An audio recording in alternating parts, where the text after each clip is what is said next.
Tengo el gusto de presentar la siguiente conferencia magistral, la cual va a ser una conferencia magistral con dos personalidades, las cuales pues definitivamente hicieron historia en México y en la UNAM.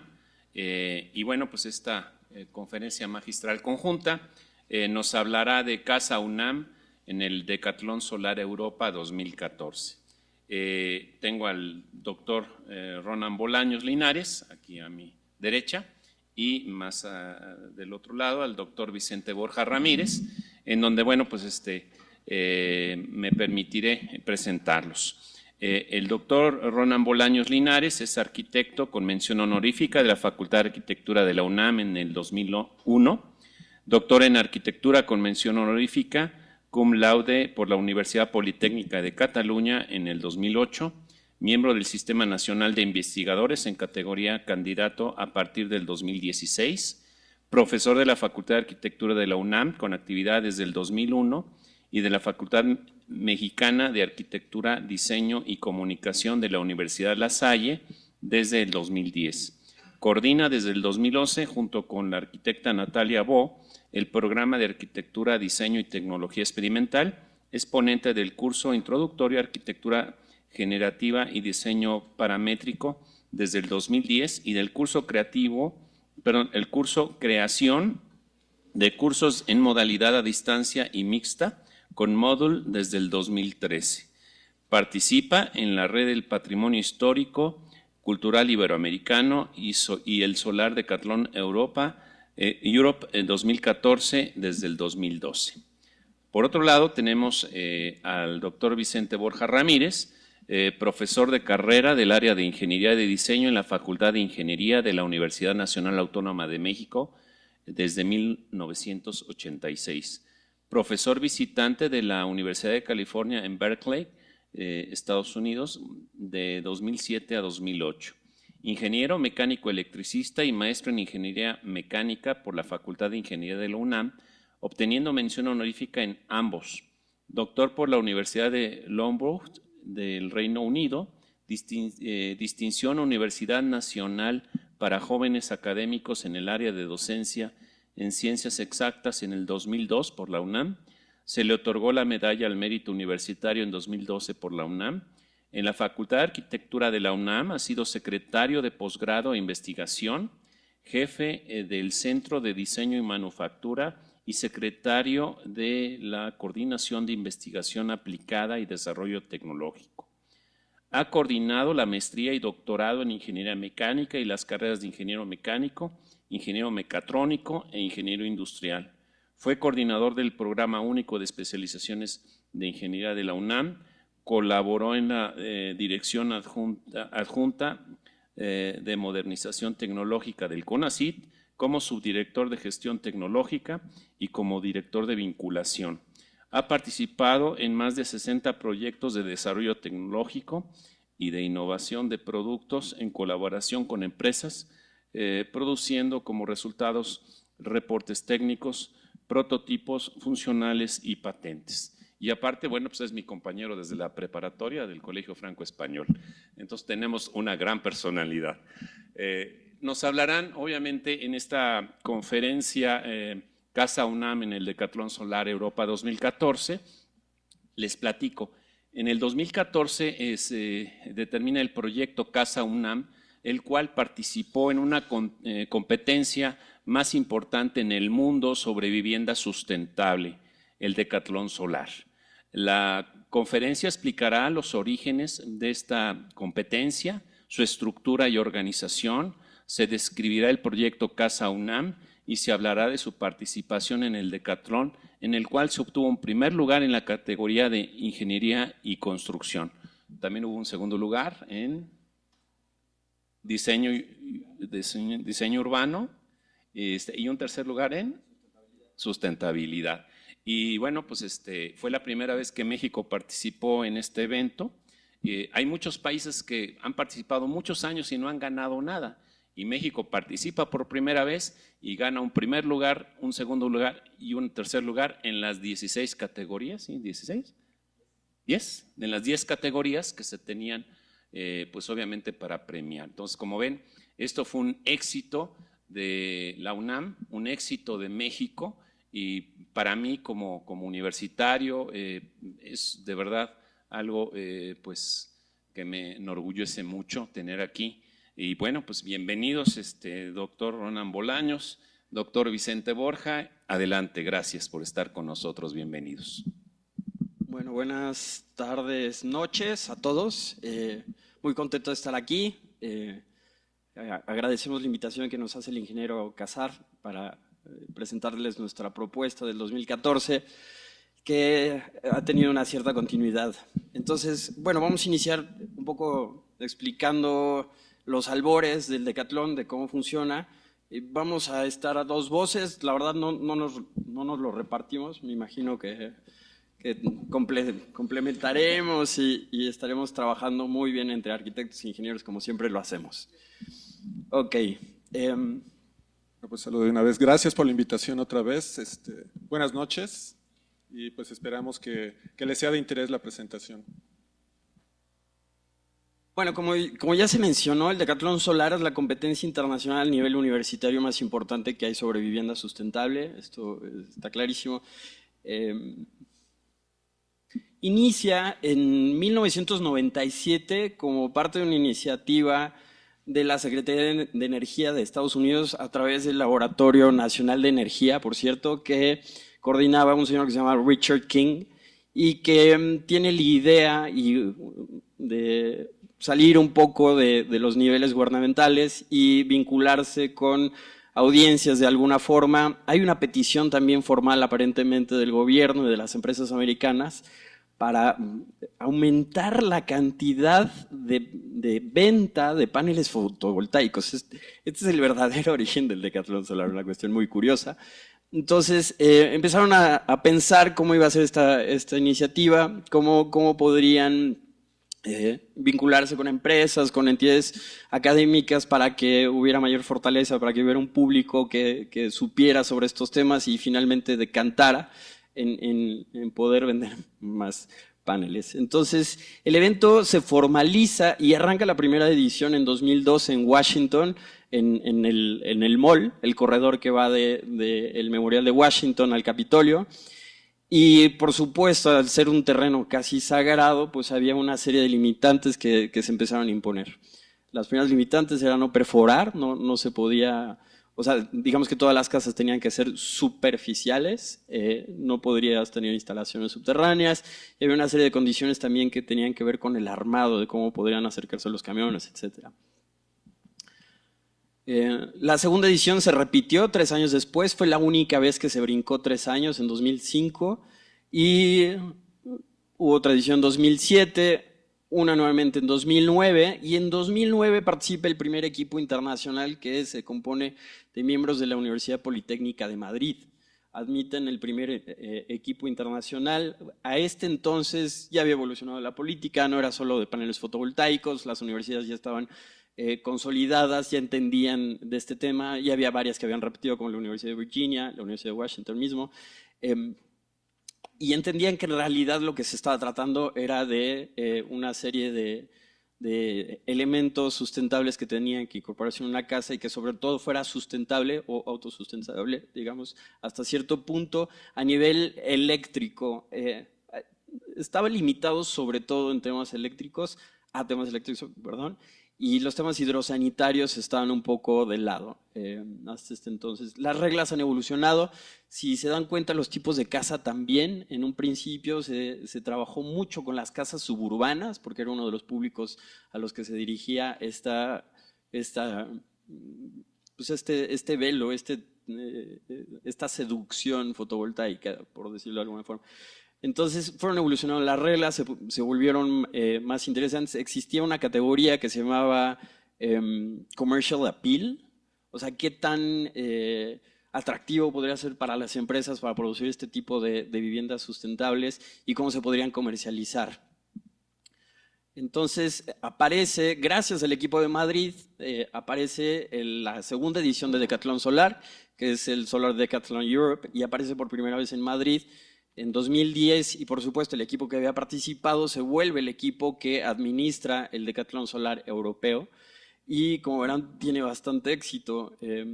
Los dos sitios, las dos ediciones en las cuales se produce el Decatlón en Madrid son diferentes, uno era Casa de Campo y el otro me parece que era al lado del Retiro.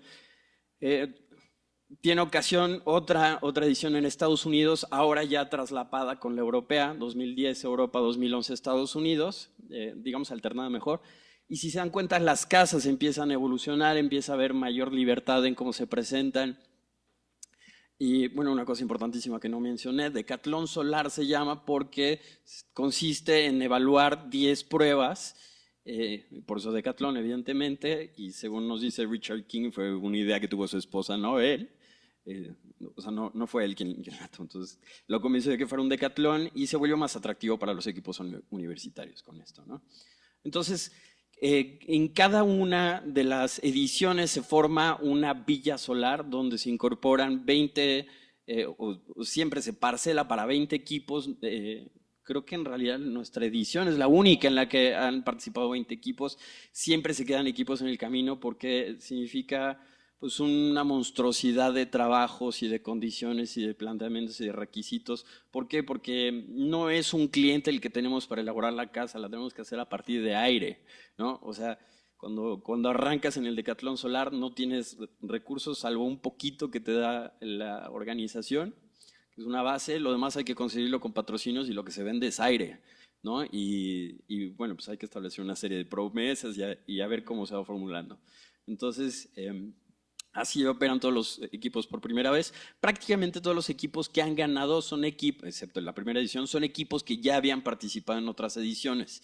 Van entendiendo cómo es el sistema y reelaboran, interpretan, iteran, además de que ya no venden aire, venden la casa de la edición pasada, ¿no? Dicen, a ver, yo necesito recursos, mira lo que te ofrezco, ya participamos, es una cosa así. Entonces la gente dice, ah, ¿no? Y todos los patrocinadores lo primero que dicen, wow, qué padre, yo le entro. Les dices, bueno, no todos, pero los entusiastas sí, ¿no? Te dicen, qué padre, está increíble, yo le entro, hablamos. Y ese hablamos se vuelve una complejidad importante, ¿no? Desde... Si acaso tal vez para añadir un poco en la complejidad y también un poquito en el espíritu que tiene cada decatlón en realidad. Y es algo que también a varios nos llamaba la atención. Si bien el de Estados Unidos, como bien decía Ronan, empezó con esta idea de motivar la venta de paneles solares, también de ahí el nombre de Decatlón Solar. Cuando surge el europeo, en realidad, aunque hay una relación muy estrecha con el de Estados Unidos, hay un comité distinto. Y el comité fija sus propias reglas. Y tratan de hacerlo de acuerdo a la realidad y a las necesidades y a la visión que tienen en ese momento en Europa. Y entonces empiezan a tener algo mucho más relacionado con la sustentabilidad. Ya no se refería solamente a generar, estaban dando un énfasis mucho más grande a un análisis completo o a la reducción del consumo de energía y a una gestión mucho más cuidadosa del agua. Y eso se notaba, bueno, y lo notamos también mucho después nosotros, cuando venían las bases del decatlón en Europa, ¿no? Pero eso lo vamos a comentar un poquito más adelante. Ok, bueno, Estados Unidos 2011, luego aparece el Decatlón 2012, donde participa un equipo europeo muy particular, con la Casa Canopea, que es la que ven en el lado inferior derecho, que por cierto ya empiezan a articular otra visión. En este caso lo presentaban como una casa, pero en realidad era el último piso de una torre, esa era la idea. Entonces, por supuesto en el techo había paneles fotovoltaicos, pero también en los laterales y había una especie de pasillo circundante. Y fue este equipo justo el que ganó la edición de Madrid 2012 y se vuelve el equipo organizador de la edición francesa en la cual le vamos a entrar nosotros. Teníamos, por supuesto, la posibilidad de ingresar al americano o al europeo, pero bueno, justo lo que menciona Vicente es importante, articular, este sentir de ciudades con una sensibilidad diferente a la de la suburbia americana, pues nos llama más la atención porque reducen la huella, porque empiezan a entender más sobre temas de agua. Aparece el diseño urbano, transporte y asequibilidad, que tiene mucho más fundamento urbano, humano y social. Y desaparecen otras cosas que en Estados Unidos operaban muy a nivel comercial y de compañías y corporaciones. Entonces, bueno, pues por ahí nos acercamos. En la edición de Madrid, en la de 2010, me parece que también había participado un equipo chino, y eso es lo que también hace que se lleven la edición a China. Aparece en 2013 la primera edición asiática. Repite Estados Unidos 2013, entonces ya teníamos 2 ediciones el mismo año y una en año salteado, que era la europea. Aquí se muda el decatlón, eso vale la pena señalarlo, porque el decatlón se vuelve más flexible, y se muda a Orange County, el globo lo significa mucho, con la idea de empezar a trabajar con otros contextos dentro de Estados Unidos. Entonces ya no era el contexto de Washington, que puede ser muy caluroso en verano y húmedo, sino que ahora estaba en la zona de Orange County, donde pues, hay un clima más cercano al Mediterráneo y pues tiene otra composición climática, y además cambiaron las fechas para que fuera prácticamente terminando en otoño. Entonces, miembros del equipo participaron, empezamos a visitar los decatlones solares para ver de qué se trataba, y justo, bueno, ya veremos qué pasa. Entonces, este es parte del primer workshop en el que participamos en Versalles. Me adelanto un poco, pero es para seguir la seriación de los eventos. Y de una vez les adelanto porque no hay fotos de lo que sigue, pero enseguida vino la primera edición latinoamericana que aparece en 2015, que es Cali, Colombia 2015. Lanzan en 2015 la edición de Medio Oriente, que se va a dar me parece que Dubái, en 2018, y en 2016 no hay edición. No hay edición de Decatlón Solar porque los europeos no lograron ponerse de acuerdo, sorprende. En 2017 va a ser en un mes más o menos, nuevamente cambian de contexto, se va a Denver, otra vez están probando otro tipo de contexto. Y en 2018 va a ser la de Dubái, y en 2019 ya anunciaron que va a haber una nueva edición africana. Entonces, bueno, ya tenemos cubierto al mundo entero, a menos de que aparezca Oceanía, pero Oceanía se ha sumado a la edición asiática. Entonces, porque en realidad estamos hablando de pocos países, ¿no? Bueno, es un poco difícil decirlo, pero bueno. Entonces, va a ser Marruecos 2019. Entonces ya tenemos un montón de ediciones. Estados Unidos va a cambiar de fecha, va a brincarse a los años pares para empezar a tener ediciones salteadas, porque al final, si se dan cuenta, la asiática, la latinoamericana y la americana están en año non, y en año par quedaba la americana nada más, perdón, la europea. Entonces se están brincando para hacer, es un poco la organización de los eventos que se tiene. Ha habido mucha aceptación, han participado una cantidad impresionante de equipos. Cada edición aglutina más o menos 800 alumnos y faculties. Y bueno, queremos presentarles un primer video que fue el llamado que nos hizo Versalles. Vamos a ir salteando algunos videos, espero que no tarde 4 horas esta presentación. Con un poco de suerte, ¿verdad? Sí, tal vez. Sí, y vamos a utilizar el...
Y el video era promocional. Y bueno, las tomas de los equipos que estaban mostrando en realidad eran del Decatlón de Madrid. Este video salió antes del Decatlón de Versalles y en parte tenía el propósito de difundir el evento, pero también de promoverlo entre posibles patrocinadores.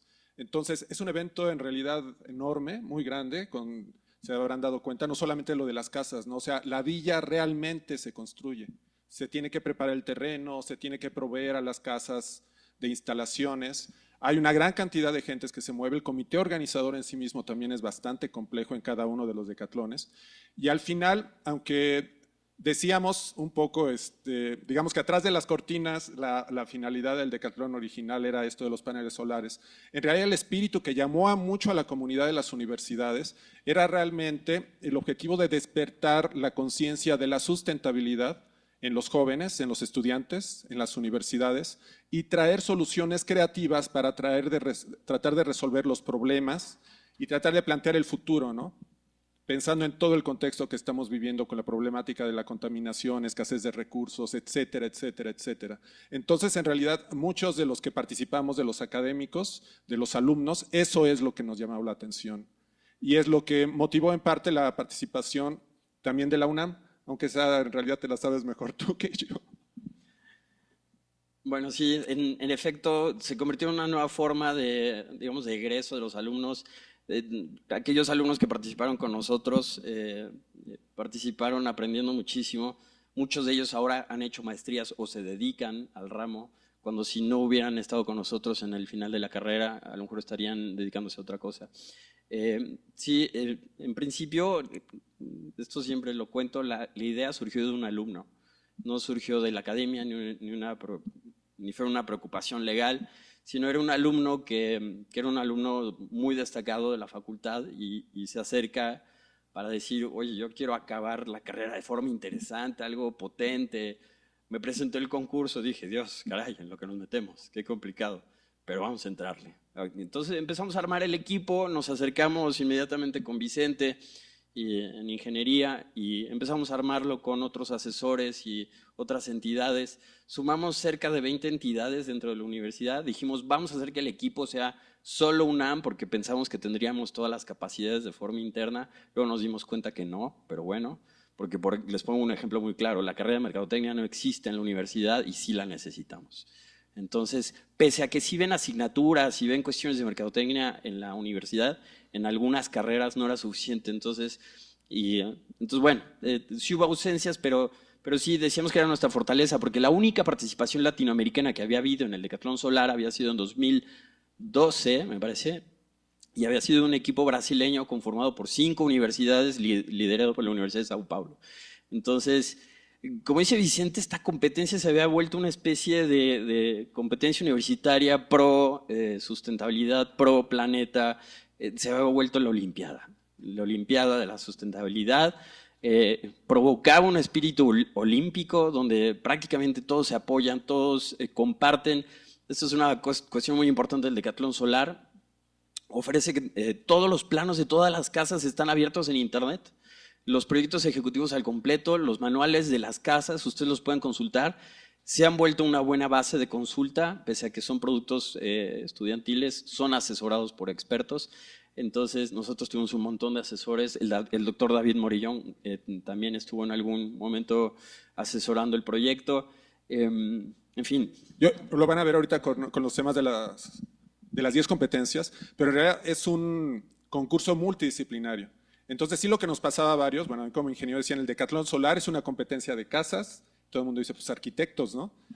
Dice, no, pero ¿sabes qué? Hay que echarla a andar y va a tener un sistema fotovoltaico, hay que tener balances de energía. Y después cuando empezábamos a ver, no, pero es que la competencia también implica que sea una solución viable y real para el contexto de la ciudad, de la universidad que va a participar. Dices, a ver como que el contexto, pero si van las casas a trabajar en Versalles, y ya teníamos las fechas, se supone va a ser el verano de Versalles en sí, pero el proyecto tiene que resolver la realidad de tu ciudad, de la Ciudad de México, ¿no? Y entonces eso planteaba ya un contexto mucho más amplio y entonces trajimos un montón de disciplinas, como comentaba Ronan. Un poquito más adelante vamos a ver todo eso, pero como pueden ver, Esas son las 10 competencias. Me voy a acercar un poquito, perdón. Sí. Pero bueno, más que mencionar cada una en particular, pues en la parte de energía solar tal vez veamos que tiene que ver con eficiencia energética, esta ingeniería en construcción. Vean que cada una de las competencias tiene un puntaje diferente, también asignado. Tenemos el de arquitectura, por supuesto, 120. Vean el de sostenibilidad, 100 puntos. Más adelante también vamos a ir platicando un poquito de cómo se evaluaron y cómo venían. Vean abajo, por ejemplo, funcionamiento de la casa. Era algo que se evaluaba. Todas las casas que participan en el Decatlón son funcionales. O sea, no son casas nada más que se ve la fachada o algo por el estilo. Son casas totalmente equipadas y son casas funcionales. Vean también que en este caso había un apartado de comunicación que buscaba precisamente eso, ¿no? Que se difundiera lo que era la sustentabilidad durante toda la participación del equipo. Todos los equipos, en realidad, la convocatoria para el Decatlón 2014 salió por ahí 2012. Sí, justo en junio de 2012 fue que, bueno, seguimos entonces con las diapositivas, sí, porque anda por ahí. Andamos para allá y para acá. Aquí está desglosado cómo son las competencias en lo general. Sí, tal vez un poquito respecto a las competencias también rápido. Hay algunas que su puntuación era medida, o sea, las casas se instrumentan por el equipo evaluador y se mide concretamente cuáles son las temperaturas, cuáles son las humedades, cuál es el consumo, etcétera, etcétera. Y hay otras competencias que son evaluadas directamente por jueces. Los jueces tienen a la mano la información que produce el equipo en un manual donde viene toda la memoria, toda la documentación técnica de lo que es el proyecto que se está presentando. Los jueces, que son autoridades en el tema, adelante lo vamos a ver, 3 jueces, evalúan esa información, visitan las casas, reciben explicaciones de los alumnos y a partir de eso asignan puntos. La forma en la que se expresa el puntaje de forma rápida es a través de este sistema de paraguas. Y bueno, este es el puntaje del segundo lugar de la versión de 2011 que ganó SciArc y Caltech. SciArc en aquel momento me parece que estaba evaluada como la mejor escuela de arquitectura de Estados Unidos, entonces tenía mucho sentido. Y en segundo lugar, pues sorprendía, ¿no?, que estuviera Appalachian y después la Universidad de Maryland. Los 3 equipos han participado en varias ediciones. SciArc a veces participa con Caltech y a veces no. Lo que tiene es que SciArc es muy de arquitectos y Caltech es más de ingenieros. Entonces, esta mancuerna establecida, de hecho ya lo declaran, está dirigido a arquitectos e ingenieros y también dice a desarrolladores, a comunicadores visuales y tienen una figura muy particular que es la gente que atrae los recursos. Este es nuestro arranque, justo. Tuvimos una conferencia, invitamos a quien fuera alumno participante a través de la Appalachian State University, que es Jason Miller, y lo invitamos a que nos diera una ponencia, y si se dan cuenta la foto es exactamente de aquí. Fue aquí en la Francisco Centeno esa conferencia. Fue en el 2012, lo invitamos para que nos dijera cuál era la experiencia que se trataba, invitamos un montón de alumnos y se inscribieron casi la mitad de los alumnos, ¿no? Yo quiero participar, todo el mundo le quería entrar. ¿Por qué? Porque era una forma de complementar la educación, de salir de las aulas, de competir, de demostrar, etcétera, ¿no? Muy atractivo. Y teníamos alumnos que ya habíamos enviado a otro concurso y que habíamos ganado el primer lugar. Entonces nos daba muchas ganas de entrarle ya con esto porque decíamos, a ver, ya empieza a haber un respaldo. Entonces Jason Miller nos da esta ponencia y nos anuncia en la ponencia que va a ser nuestro contrincante en 2014. Nos dice, nosotros también le vamos a entrar, ¿qué creen? Voy a ser el Faculty Advisor del equipo de Appalachian y voy a estar contra ustedes.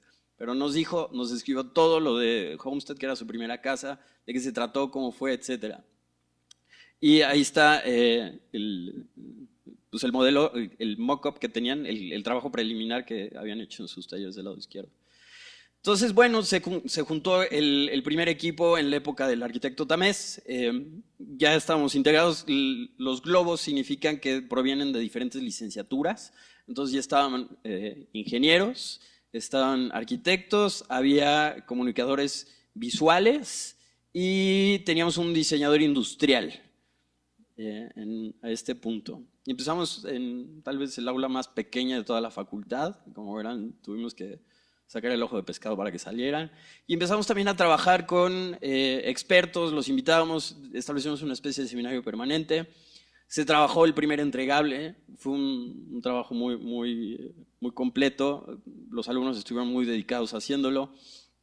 Y bueno, en total tuvimos 7 entregables, para que lo sepan.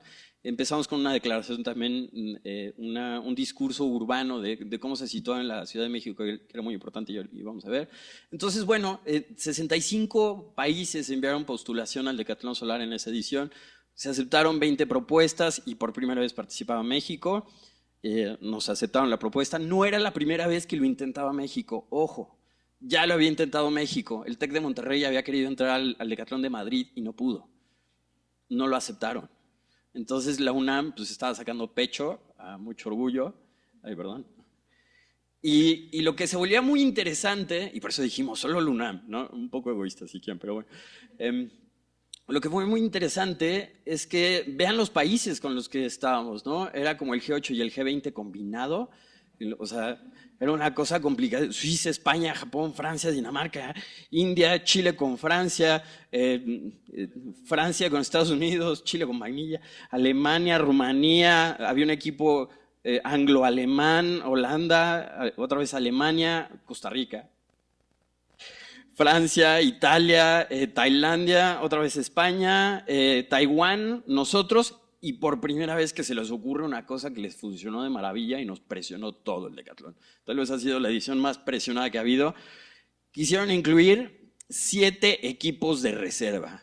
O sea, te amensas y sube otro, ¿no? O sea, tenían 7 en la banca preparados para destronar a cualquiera que se amensara, ¿no? ¿Y qué creen? Eran italianos, había un equipo hispano-danés, otros rumanos, suecos, croatas, me parece que es, no estoy si es, sí es turco, pensé que pudo haber sido Túnez.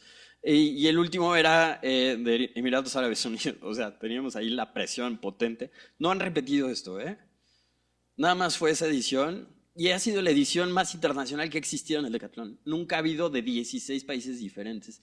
La edición internacional más fuerte antes había sido la de Madrid, tuvo 14 o algo así. Tuvo menos equipos también que llegaron al final.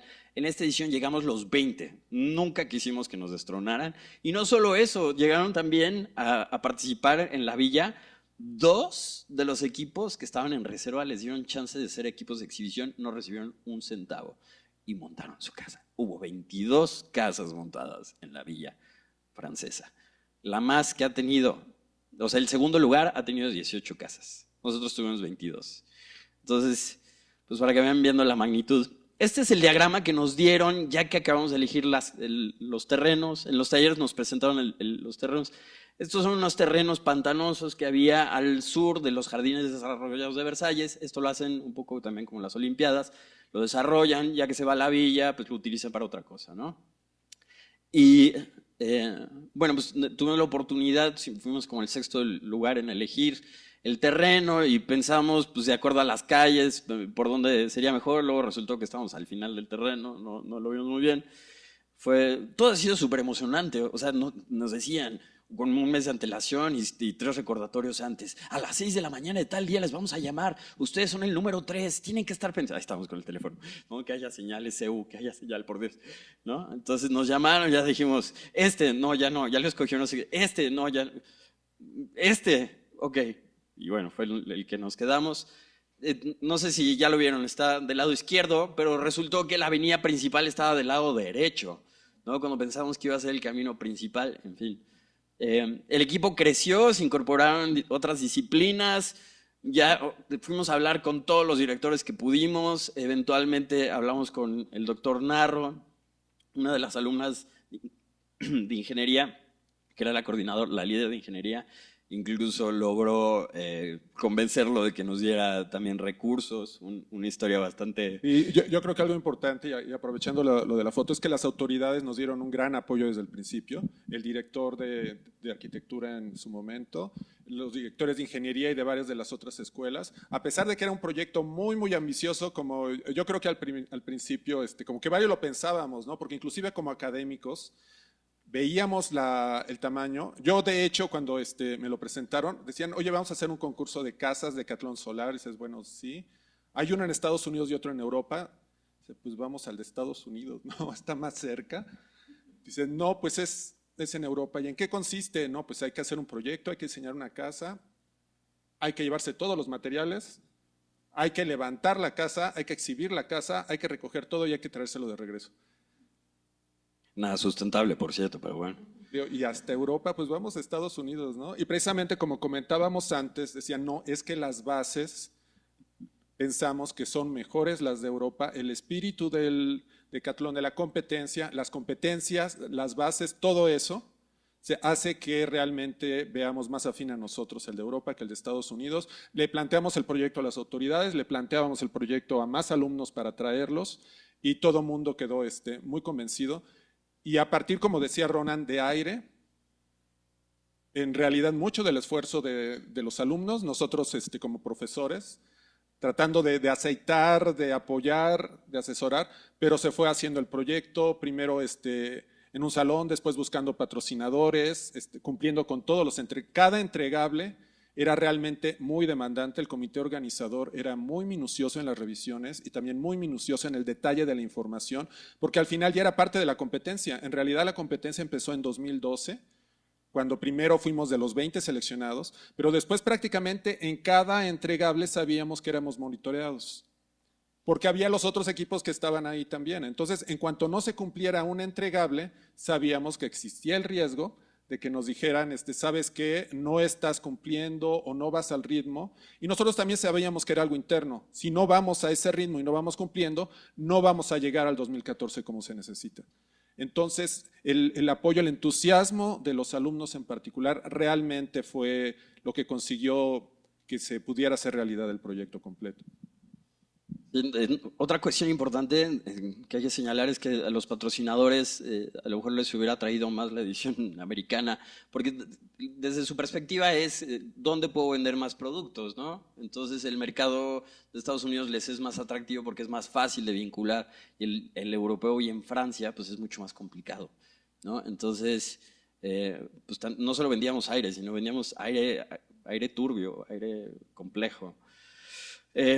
Este fue parte del primer workshop en París, en la Cité. Ya empezábamos a tener color de camisetas, llevábamos las banderas, había porras, en fin. Era un tema, visitamos el sitio, vinieron el desarrollo de los entregables que venían por un lado con texto, con manuales técnicos, pero por otro lado también teníamos que hacer el desarrollo del prototipo. Esta fue la visita que hicimos en 2013 al de Orange County. Donde empezamos también, entrevistamos a todos los líderes de equipo, a los faculties, a quien se dejara, trajimos las entrevistas para que los chicos que no pudieron ir supieran.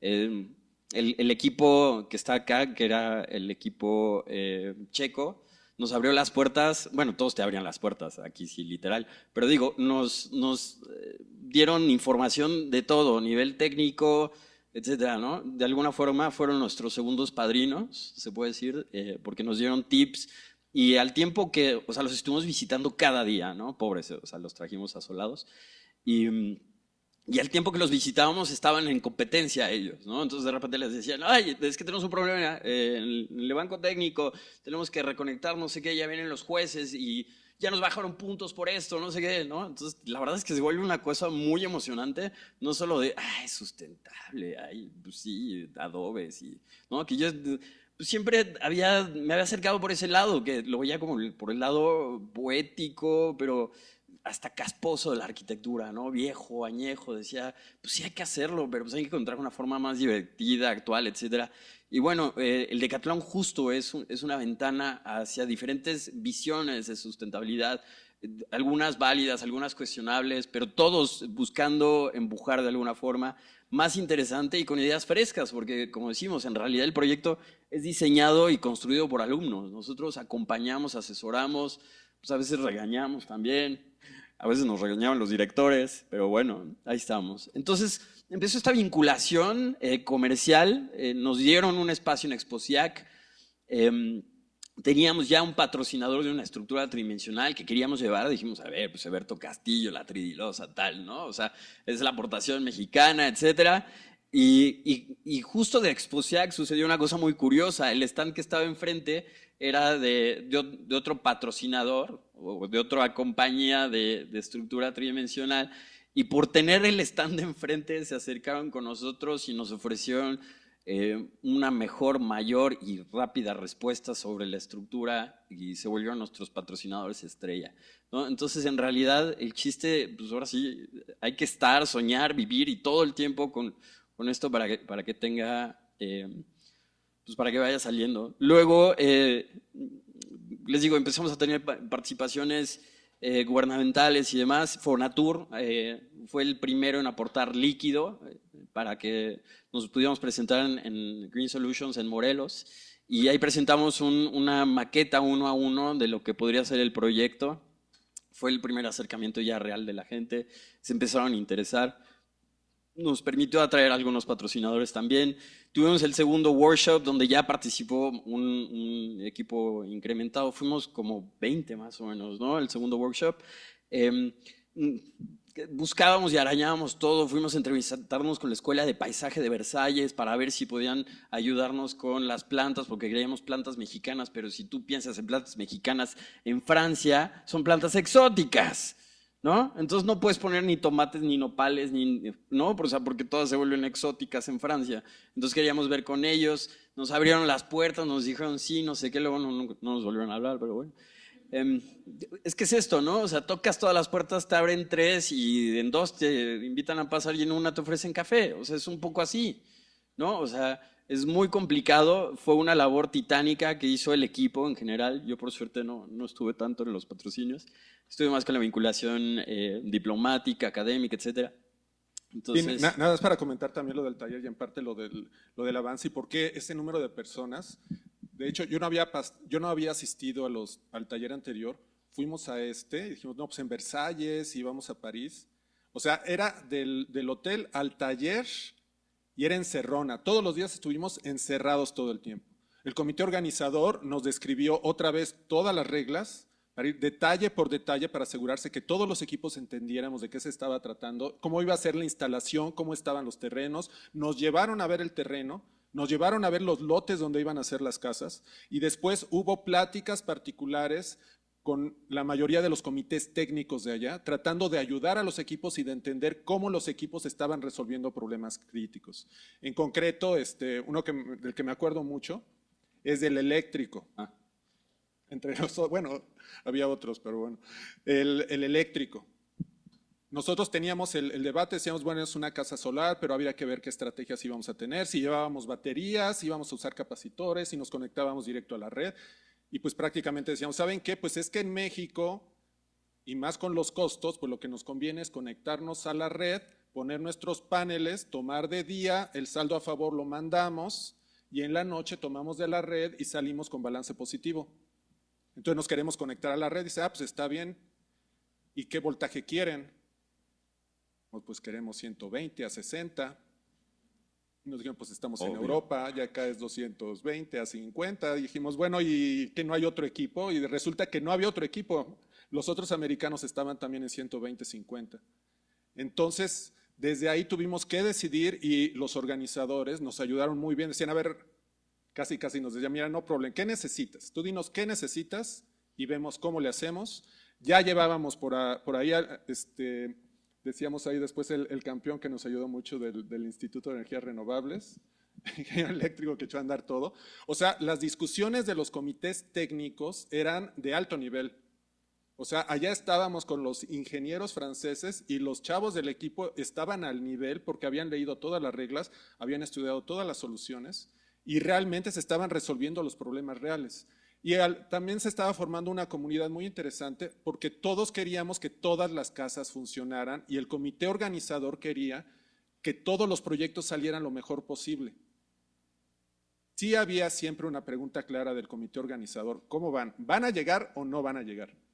Y claro, todos decíamos, sí, vamos a llegar, ustedes no se preocupen por eso, ¿no? Mientras atrás estábamos haciendo cuentas para ver realmente cómo andábamos, pero realmente los organizadores querían ayudar, realmente todos los equipos en realidad, hablábamos abiertamente de nuestros proyectos, tal vez había todavía algunas rivalidades, ahí hubo maquetas, de todos los proyectos y a lo mejor nos decían, oye, ese como que se ve feo, ese como que se parece al de nosotros, ese como que no me gusta. Y en esos momentos, para nuestra sorpresa, tal vez, es que después nos enteramos que varios nos estaban identificando como un equipo fuerte. En particular, nos dijeron que en las áreas de comunicación, en el área del proyecto, la manera como estábamos entregando, realmente nos estaban identificando como un equipo fuerte. Y es algo que le transmitimos al equipo que realmente nos dio una motivación muy grande para continuar adelante. Sí, hubo una reunión justo en este taller donde nos convocaron en privado los asesores y nos empezaron a bombardear autoridades, ingenieros y demás franceses de la forma más seria e inquisitiva, que si íbamos a llegar, que qué nos faltaba, qué pensábamos que le fallaba al equipo. Nosotros mintiendo todo el rato, todo va bien, de maravilla, genial, tenemos el presupuesto de sobra. No, bueno, salíamos de la reunión, ¿no? Realmente se ponía todo muy intenso, ¿no? No nos la creíamos, o sea, estar ahí ya por fin, ver los otros equipos, ver las capacidades que tenían, las preguntas, o sea, ya por fin nos lo estábamos tomando en serio y decimos, caray, o sea, ¿dónde vamos a acabar de conseguir el dinero? ¿No? O sea, porque teníamos un faltante importantísimo. Sí, y además en ese evento, no, está bien, de hecho esa fue la maqueta que llevamos nosotros en ese momento, había autoridades de muy alto nivel francesas, ¿sí? Que eran los patrocinadores y los promotores principales también de la competencia allá, porque en realidad para Francia, para el comité organizador, para el condado, la ciudad de Versalles, era una inversión muy grande preparar la villa y nos dimos cuenta también de que se estaba lanzando una publicidad en grande para atraer mucha gente. No era solamente los equipos, iba a ser la atracción de verano de París. O sea, realmente se estaba pensando en traer a la mayor cantidad de público, de visitantes a la villa, y entonces la atracción principal eran las casas.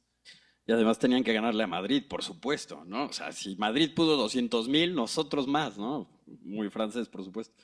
Entonces, sí estaba el Ministerio de Vivienda, el de Energía, el de Educación, estaban involucrados, en fin. Bueno, ¿qué es casa? ¿Qué es nuestro prototipo? En principio, tuvimos que acotarlo porque sí tenía un sentido que dijéramos que teníamos unas condiciones climáticas específicas, porque en realidad es difícil decir, tengo una casa que supera todos los climas. Entonces lo delimitamos a la zona metropolitana del Valle de México, que por supuesto tiene una carencia importante de vivienda, tiene vivienda en abandono, tiene un índice de hacinamiento importante, en fin, una serie de características, además es donde vivimos, ¿no? Entonces tenía mucho sentido. Empezamos con el análisis, asesorados también por urbanistas, de entender y dimensionar cuál es el problema que sucede, cuáles son las características ambientales, climáticas, año tras año o década con década, el hundimiento más o menos que tenemos de 1 metro por década en la ciudad, la producción de vivienda con los vivienderos que ha sido terrible y que empieza a evolucionar ahora, pero bueno, que también esta falta de identidad y también este alejamiento de la infraestructura que es importantísimo y luego no alcanza para hacer infraestructura y luego también como los desplazamientos significan una huella de carbono prácticamente quintuplicada cuando se trata de una vivienda suburbana. Entonces luego empezamos a trabajar con las índices, densidad, consumo de agua, la superficie, la población, entender cuál es la dinámica de la ciudad, ver que en el fondo, promediada, somos una ciudad de poca altura. Las edificaciones tienen entre 2, 3, máximo 4 niveles en promedio, dependiendo del área, y que está muy desaprovechada cuando ciudades a lo mejor como Barcelona o Buenos Aires tienen un promedio de 5, 6 niveles, y eso les permite, por supuesto, una mejor recaudación y una mejor inversión en infraestructura. Entonces, decidimos trabajar en un área donde la infraestructura llega, se mapeó el transporte prácticamente de ITDP, o sea, metro, metrobús, trolebús, transporte sensato, digamos, no necesariamente eléctrico, porque el metrobús no lo es, pero y luego a partir de ahí hicimos una especie de offset con la última milla, que podría ser bici o a pie, que bueno, siempre se habla de ella, el 1,5 kilómetros, y bueno, ese es el área donde realmente consideramos que debía ser intraurbana. Y más reconociendo que pues tenemos estos viajes suburbanos que que son prácticamente unidireccionales en cada uno de los horarios. Entonces, pues cómo hacerlo sensato, ¿no? El análisis de huella de carbono nos indicaba que prácticamente vivienda y transporte en conjunto significaban más de la mitad de la huella de carbono. Entonces, estos eran unos que se podrían en buena medida abatir trabajando con vivienda interurbana. Entonces, trabajamos un sistema en conjunto que fue también un poco inspirado por la entonces Escuela de Artes Plásticas, que nos dijeron, bueno, podemos hacer un mapeo y si lo superponemos podemos luego identificar las áreas donde van a estar, donde hay pues unos índices acumulados de diferentes aspectos negativos en la ciudad. Entonces trabajamos con densidad de población, con acceso a agua potable y con acceso a electrodomésticos, que de alguna forma también se vuelve un indicador socioeconómico que nos permite identificar indirectamente hacinamiento. Es una cosa muy curiosa y que ya habían trabajado de alguna forma en ingeniería en algún momento, y cómo al traslapar estas capas de CMYK que nos dijo artes plásticas cómo hacer, identificamos sitios ennegrecidos donde estaban sucediendo estas dinámicas. Entonces dijimos, a ver, pues estos son nuestros puntos focales de atención donde podemos trabajar una casa que puede ser crecedera, que trabaja de forma incremental, pero que sea real, o sea, que pueda trabajarse de una forma pues, más aterrizada, que no requiera de mayores recursos tecnológicos. Perdón, se me había olvidado comentar una cosa. Estamos transmitiendo, entonces cualquier pregunta que vayan generando, la pueden poner en el chat, por favor, para que al final tengamos una serie de preguntas acumuladas. Ok, entonces, bueno, identificamos que uno de estos lugares era Iztapalapa. Seleccionamos 11 lugares, me parece que por ahí aparece un plano. Y Iztapalapa, pues evidentemente, además de esto, tenía otros problemas. Y en particular identificamos que la unidad Vicente Guerrero era uno de los espacios de la ciudad que se había hecho con una casa, un pie de casa originalmente para que creciera, pero aún seguía muy subutilizado por los sistemas tradicionales y los costos que esto implica. Sí, mucho de lo que se había visto. Bueno, ya conocemos la ciudad. Entonces, prácticamente en las áreas periféricas hay muchas zonas que han crecido a partir de las personas que llegan ahí y construyen su casa. Prácticamente no hay planeación, no hay servicio. Empiezan a construir y van construyendo de acuerdo a sus necesidades. Primero tal vez un piso porque es lo que necesita la familia, o sea, una cocina, un cuarto, lo básico. Y conforme se va necesitando tal vez, pues hay un hijo más, entonces es un cuarto más. Y después otro hijo, y a lo mejor voy creciendo de esa manera. Y los alumnos comentaban mucho que en varias de estas zonas, como todos conocemos, pues las varillas no están cortadas, ¿no? Y no están terminadas, porque la familia está esperando después, cuando haya necesidad o cuando tenga más recursos, ir creciendo. Entonces, juntando todos los análisis que comentaba Ronan, están apuntando hacia varias zonas que de alguna manera tenían estas características. Y entonces el equipo escogió precisamente esta zona en la Vicente Guerrero, en Iztapalapa. Y bueno, identificamos con tal especificidad una manzana particular e incluso dos terrenos, dos propiedades en las cuales pensamos que en la azotea se podía redensificar. ¿Por qué? Porque era un H330 me parece, ¿no? Entonces, pero tenía 1 o 2 niveles construidos, entonces la idea era reinyectar, redensificar zonas subutilizadas, volúmenes subutilizados con un sistema ligero. Entonces, bueno, identificamos los terrenos del señor Carlos, la señora Rosa y Luis, y empezamos también a identificar una unidad familiar mínima y una dinámica que tendría que generarse en el proyecto, porque empezamos ya a tener la demanda del Decatlón que nos decía, pues para quién es, qué condiciones tiene que ser, cómo van a ser las dinámicas de uso, etcétera. Entonces, ya habíamos incorporado a la Escuela Nacional de Trabajo Social, nos apoyó con el desarrollo de grupos de enfoque. Y bueno, arrojó temas muy interesantes sobre el diagnóstico y la aceptación presente y futura de este tipo de casas en la colonia. Entonces, de alguna forma era una validación del discurso original que estábamos generando a partir de una vivienda intraurbana. Entonces, con esto tendríamos abatido el costo del terreno, porque pues el terreno ya existe, tendríamos la posibilidad de, como decía Vicente, de que los hijos, los el cuñado, la abuelita, pudieran tener este cuarto extra que necesitan y que se acaban construyendo al final, pero que fuera con una dinámica sustentable, que fuera... Nada más, sí quisiera comentar que algo que se insistía mucho en el equipo y que varios lo queríamos insistir es no estás diseñando para ti.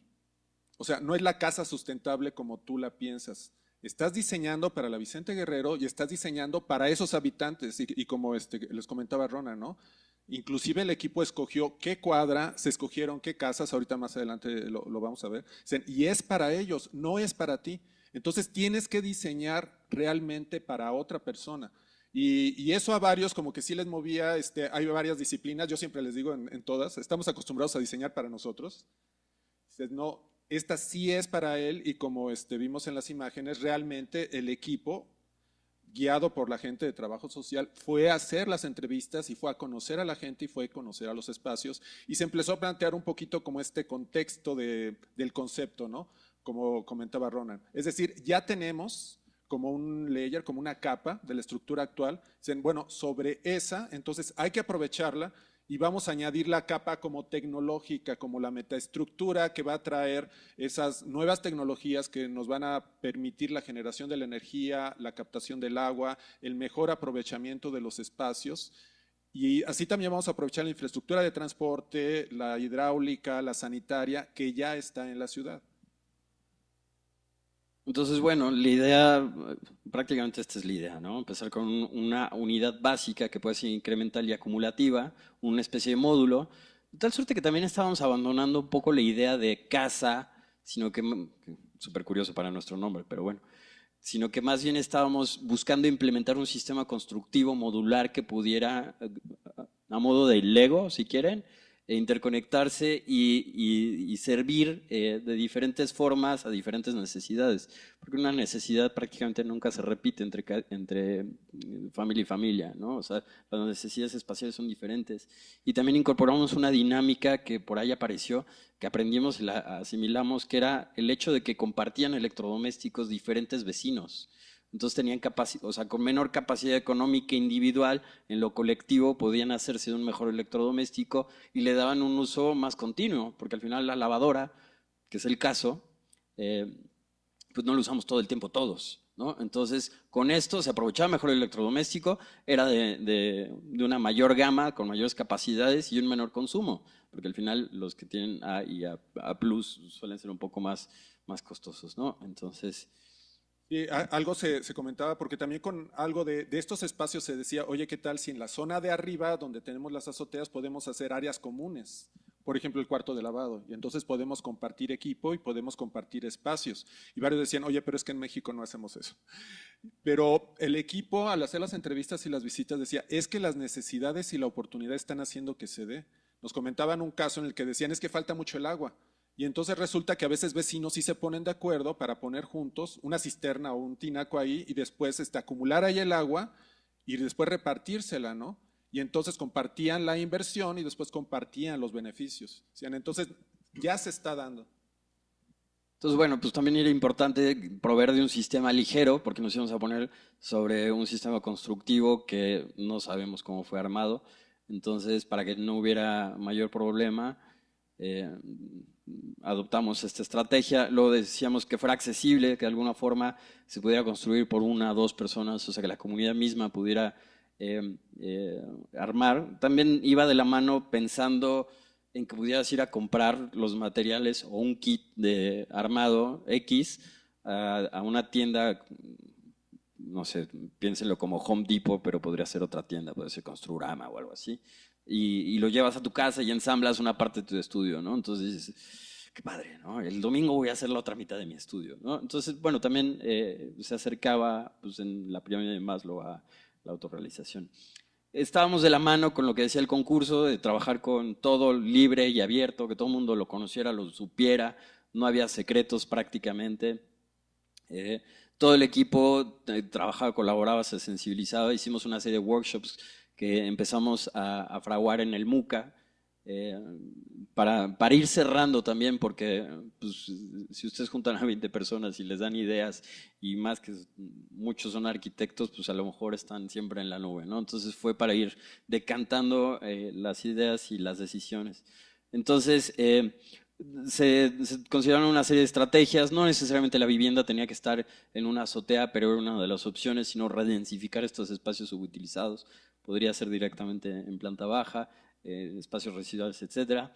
Y finalmente llegamos a las edificaciones de estos personajes ya mencionados y decidimos que estas iban a ser nuestras azoteas, aunque no construyéramos aquí, porque lo íbamos a hacer primero aquí, lo llevamos a Versalles y luego lo íbamos a regresar, pero fuera nuestro terreno objetivo, ¿no? Pues existía el contacto y el trabajo que se había hecho por trabajo social, identificando necesidades, etcétera. Entonces, bueno, a lo que se llegó es un sistema constructivo, ¿no? O sea, no necesariamente una casa que está prefigurada donde decimos, bueno, pues va a ser una casa de 2 aguas o va a ser la casa gota o como algunas casas que sí habían tenido lugar en el Decatlón Solar, sino más bien es un sistema constructivo que se va a adaptar y luego lo hicimos pues casi de forma ingenieril, dijimos la mínima envolvente que nos piden y la máxima superficie cubierta abierta que tiene el concurso. O sea, fue así, ¿no?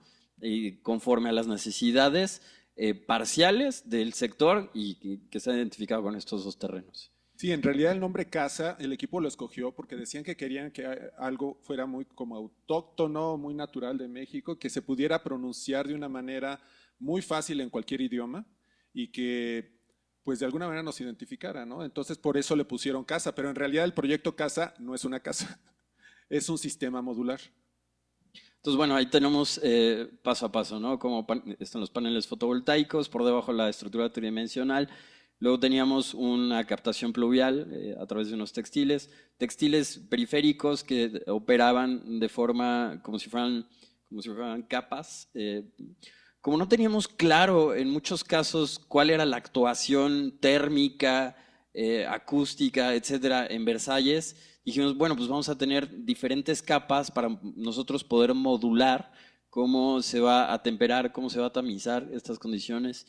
Y bueno, por eso decidimos también esta capa de textiles externos, que inició como una idea bastante rebelde de una de nuestras alumnas que luego se acabó saliendo del equipo, pero bueno, sí la incorporamos. Y una estructura ligera con tubos de cédula 20.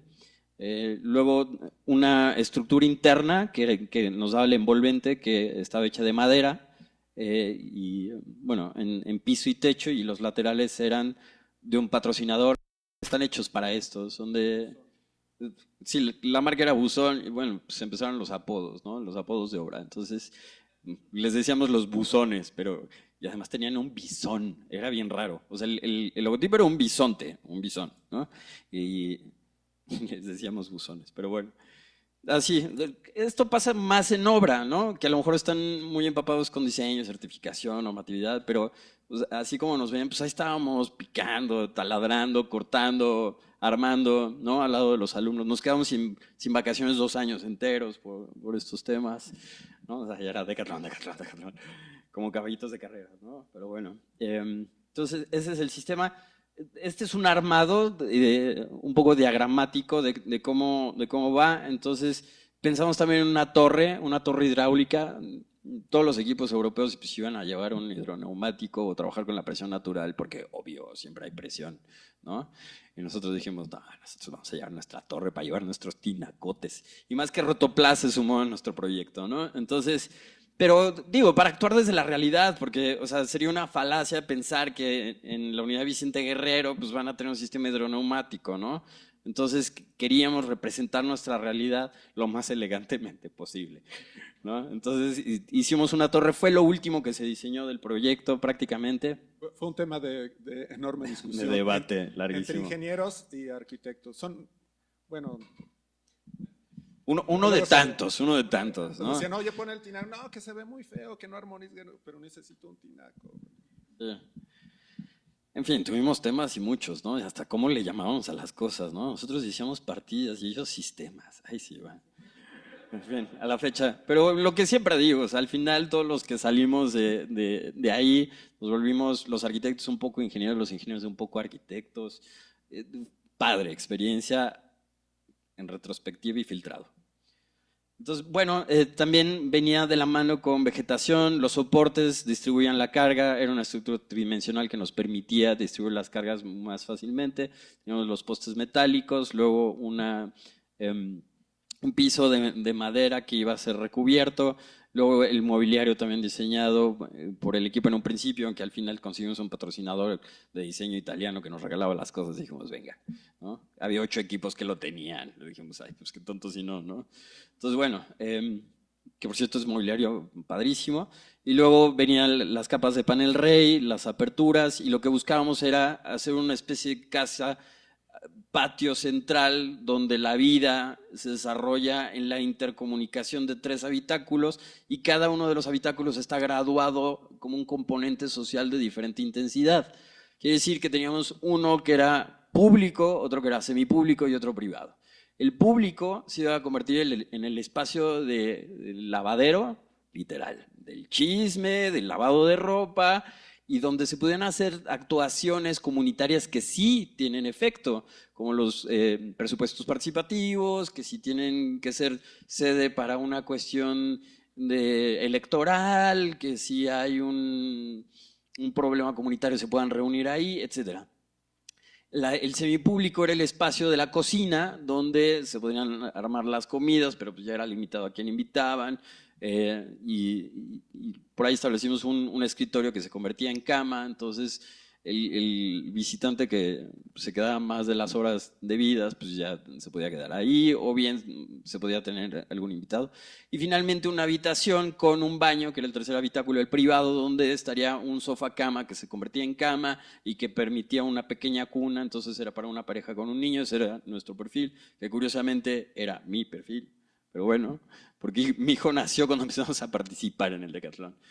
Entonces, esta era la composición de los habitáculos con la búsqueda de acondicionar el menor volumen de aire, porque también decidimos no llevar aire acondicionado, ¿no? Ni calefacción, mientras que todos los nórdicos, por supuesto que llevan, ¿no? Y un aislamiento de, ¿qué les gusta? 50 centímetros, ¿no? O sea, los daneses, los alemanes, pues, por supuesto, porque ellos están abatiendo sus condiciones, ¿no? No, o sea, los ticos, que les cuento, su casa no se cerraba, o sea, era tropical, ¿no? Entonces, un día se acercan del equipo tico y me dicen, es que ustedes realmente sí están compitiendo. Y dice, ay, pobres, estos sienten que no están en la competencia. Pero pues era por esto, ¿no? O sea, porque eran tan desfavorables las condiciones de Versalles que tuvimos con respecto a su propio discurso y su propio contexto, que se sintieron sumamente orillados, ¿no? Era tan absurdo como llevar una casa sueca a Costa Rica, o sea, ¿no? O un chalet suizo, ¿no? Con unas pendientes para que caiga la nieve en Costa Rica, que no tiene ningún sentido, bueno, la lluvia, pero pues es diferente el tratamiento, ¿no? Y era un poco como les habíamos comentado, en la competencia el chiste es que resolvieras un problema local, tu localidad, pero al final las casas tenían que competir funcionando en Versalles.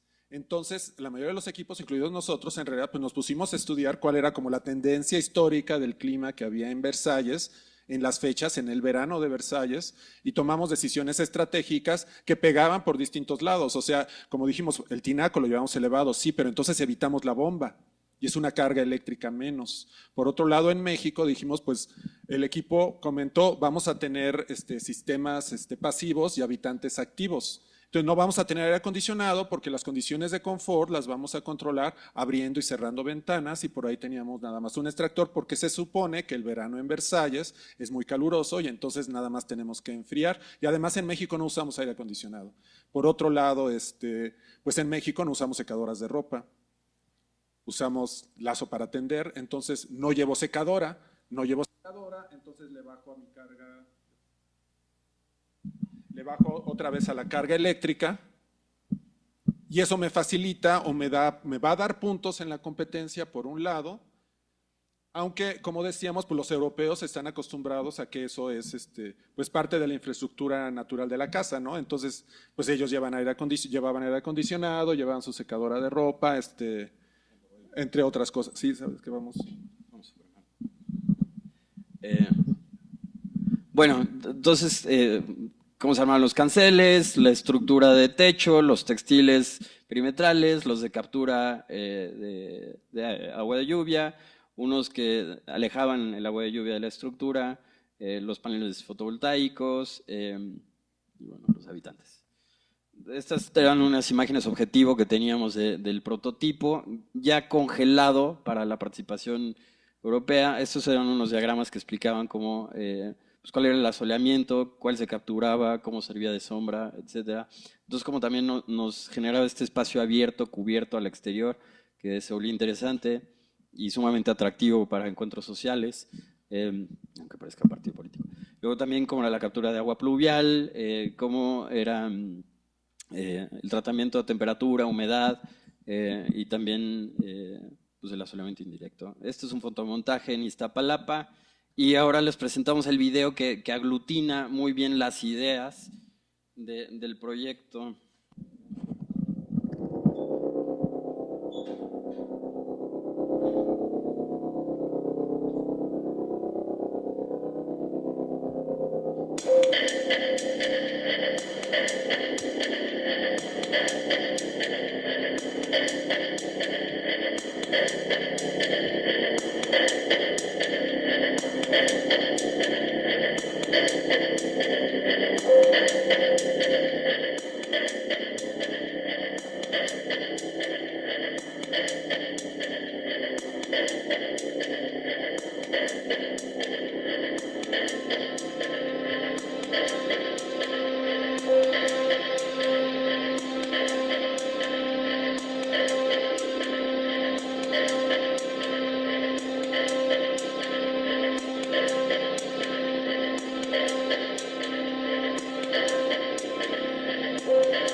In order to shift conditions towards a more sustainable and energy-efficient future, a housing proposal must stop urban sprawl, adapt to environmental change, and interact with the existing housing stock to augment its resilience. Our proposal targets inner-city neighborhoods in close proximity to public transportation that currently present overcrowding, water shortages, and lack of basic home appliances.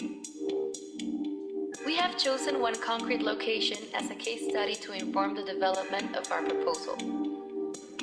The CASA system is designed to progressively consolidate the existing built environment where residual spaces exist.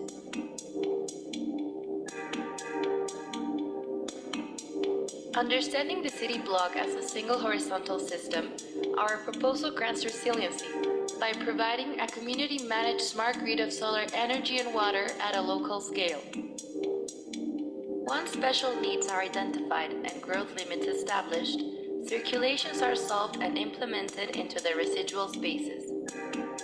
Life systems of water filtration are located with interconnections in mind, respecting the flow provided by gravity. The technical floor lies between the host structure and the platform, where water storage and connections take place. A modular platform consists of a space frame structure that allows multiple landings and cantilevers. Conditioned space is cladded with insulated prefabricated panels and glazing. Fully equipped kitchen, bathroom, and workspace are contained in service units.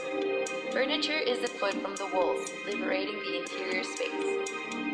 Densification is capped by a technical roof that protects from the rain and sun, while providing energy and water.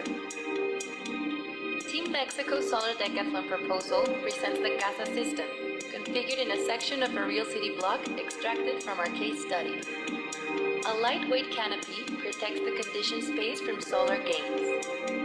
Photovoltaic panels and water heaters collect energy and serve as louvers. Textiles wrap the roof to protect and collect rainwater. The conditioned space is reduced to a minimum to favor semi-exterior spaces, while terraces and patios expand the existing floor plates. The envelope consists of several separate layers, like clothing, as a graduated interface with the environment. This greatly reduces the gray energy and toxic waste of a single thermal envelope. Vegetation improves air quality and filters wastewater, while serving as landscaping with edible vegetation, expanding the green cover of the city and regenerating the local conditions. Casa, regenerative, resilient, symbiotic.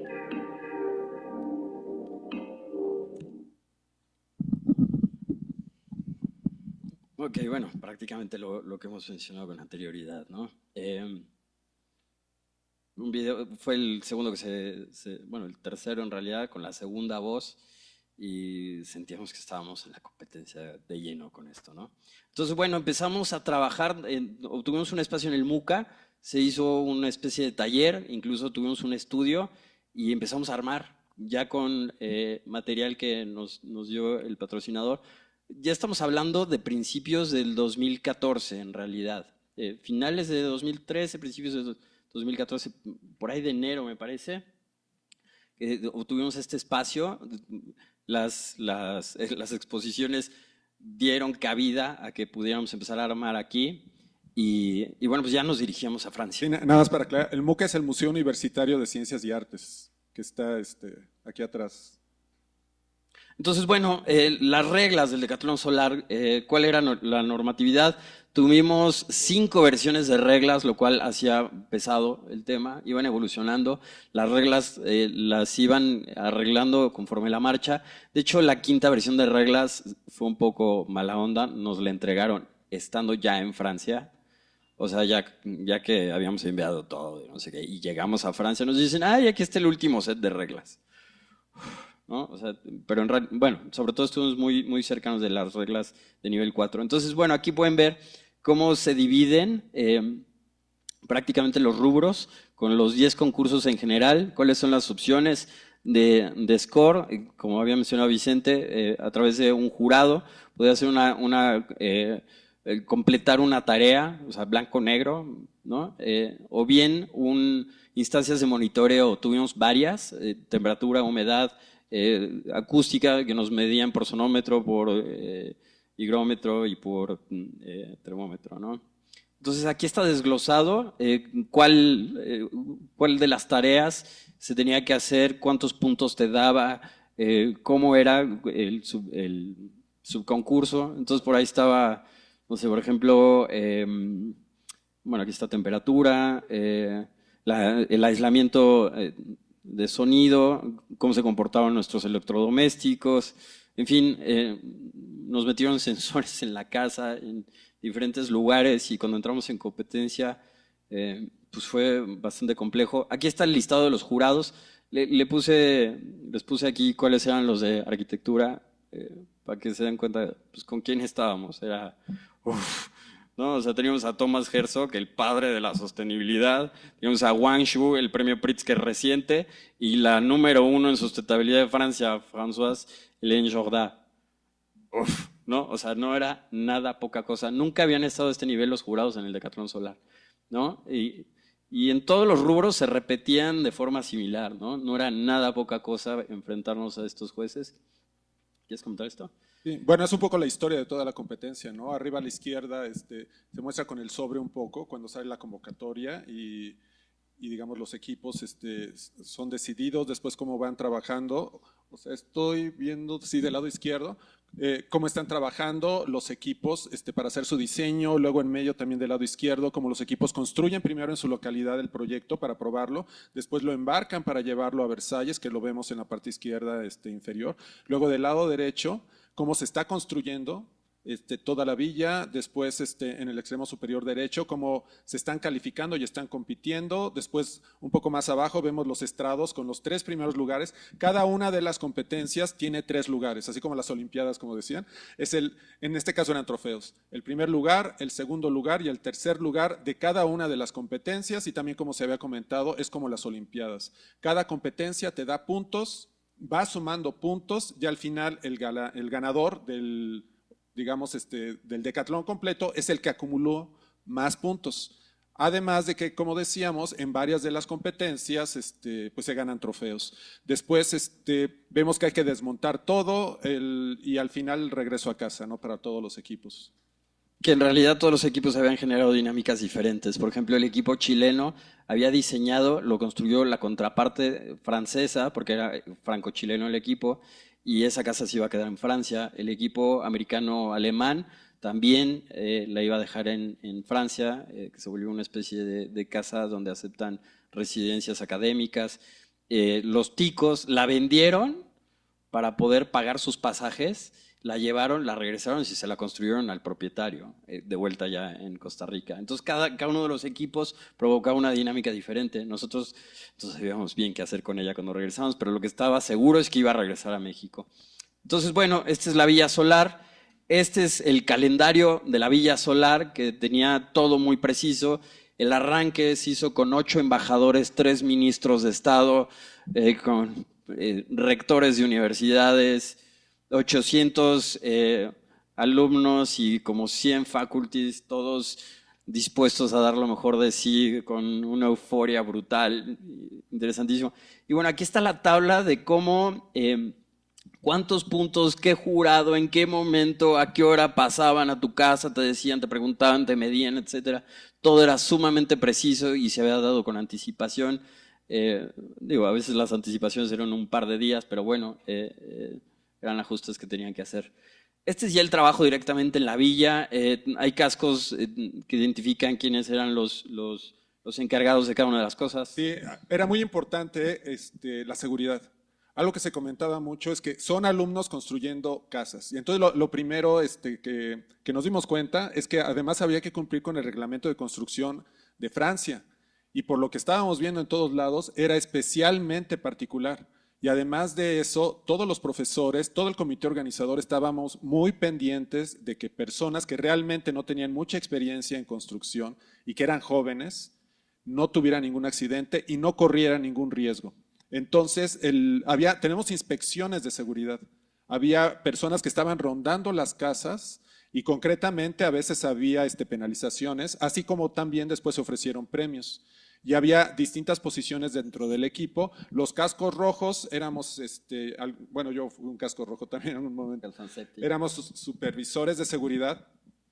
Y a veces como exagerados también allá, pero como pueden ver estábamos manipulando con guantes, porque decían que por cuestiones de seguridad tendrían que tener guantes. Si nos levantábamos más de 30, 40 centímetros sobre un banco, había que tener ya alguna protección especial. Todos los alumnos tenían calzado de seguridad.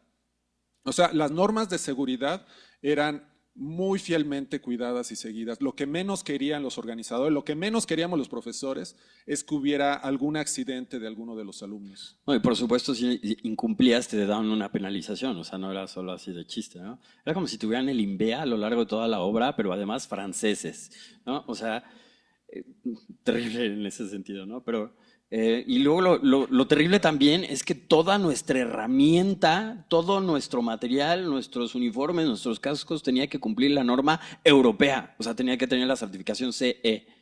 Entonces hubo cosas que no pudimos utilizar porque no eran CE, ¿no? Entonces muchos de los equipos los tuvimos que comprar o recomprar en Francia. Entonces, bueno, aquí ya avanzada la villa, ya, les muestro noche, día, empezamos con 3 turnos, porque podías construir 24 horas al día y luego pues, se fundieron los de la noche, entonces volvimos 2 turnos, tuvimos complicaciones, bueno, o sea, todas las complicaciones que se les ocurren. Teníamos 10 días para construir la casa, ¿no? Nos tomamos un poco más, pero entramos muy a tiempo. Y bueno, aquí estamos en el borde de Versalles. Utilizamos una grúa para montar, casi decidimos no utilizar maquinaria pesada porque pues decíamos que todo se hacía manualmente, que en el fondo creo que es lo que nos valió el premio de ingeniería. Fue una sesión de regaño que tuvimos con los chicos, estaba otro profesor regañando, yo aproveché para la foto. Y me voy a empezar a saltar los videos porque creo que el tiempo está súper justo. Pero este era el time lapse de la construcción de casa. Así acabaron ojo, solo son ingenieros. Sí, lo que siempre reclaman los ingenieros es bueno, todo el equipo le entró a la construcción, todos le entramos, teníamos mucha restricción de tiempo, las cosas no funcionaron del todo como las habíamos planeado y como algunas cosas se habían ensayado aquí.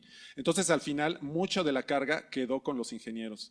Y aquí están, creo que ya llevaban como 2 días sin dormir, porque ya nada más faltaba el fotovoltaico para que pudiéramos entrar a la competencia y entonces tenía la presión de todo el equipo sobre ellos para que terminaran. Y terminaron y después dijeron que se iban a descansar, a dar una vuelta y cuando los encontramos estaban así.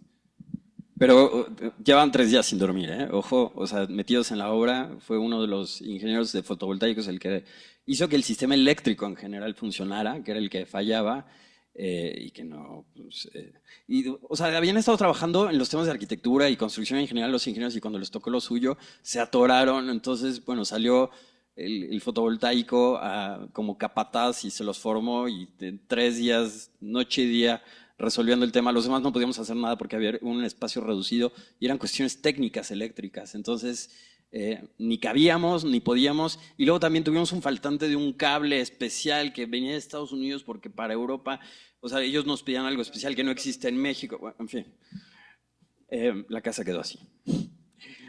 Y quedó en tiempo, de alguna forma, bastante bien.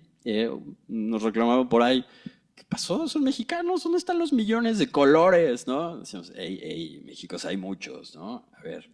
Entonces, pues ahí está también un diseño de una alumna del fondo.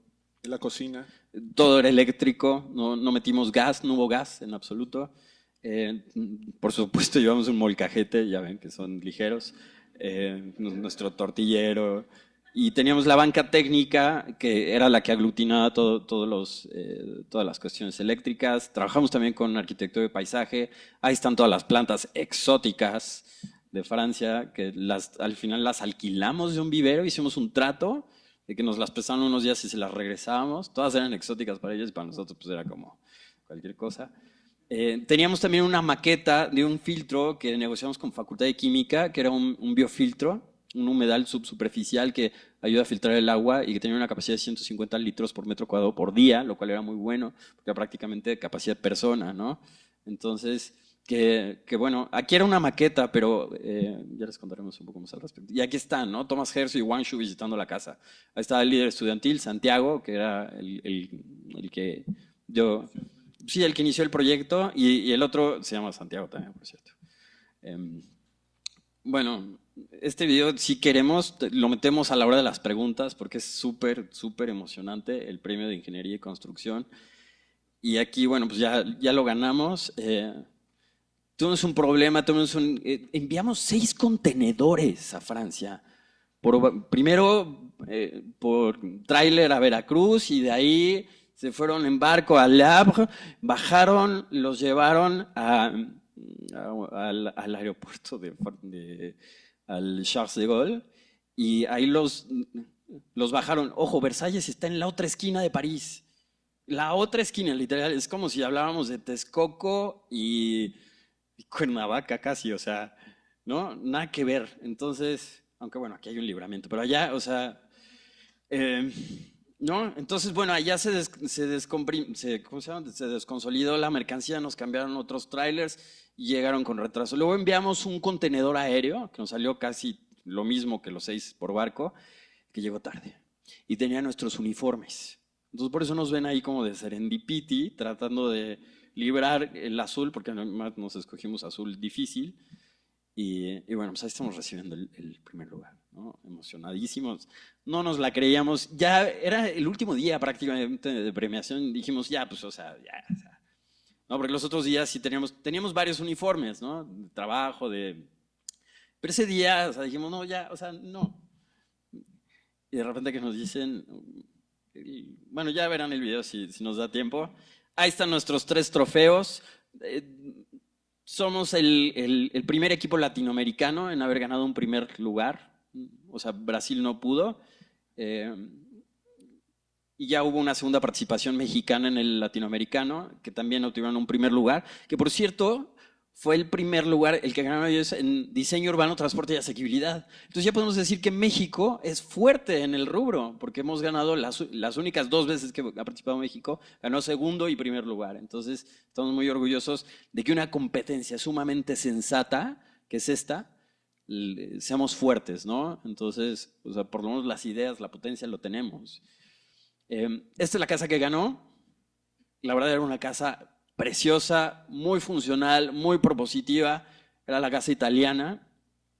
Este fue el segundo lugar, que era una casa medio invernadero, que era francesa, que era del equipo de Atlantic Challenge. Tal vez lo que sí también llamaba la atención es que eso que estaba como arriba también era una estructura que buscaba aprovechar lo que ya existía, ¿no? De hecho, hubo varios equipos que llevaban un concepto similar al de nosotros. Es decir, ya tienes edificios, ya tienes casas y entonces construyes sobre eso para aprovechar la infraestructura que tienes, añadiendo esta tecnología para generar energía o para aprovechar mejor los recursos. Y por cierto, esta fue la casa de Jason Miller, el de la historia, ¿no? Nuestro padrino, era nuestro vecino casi de enfrente.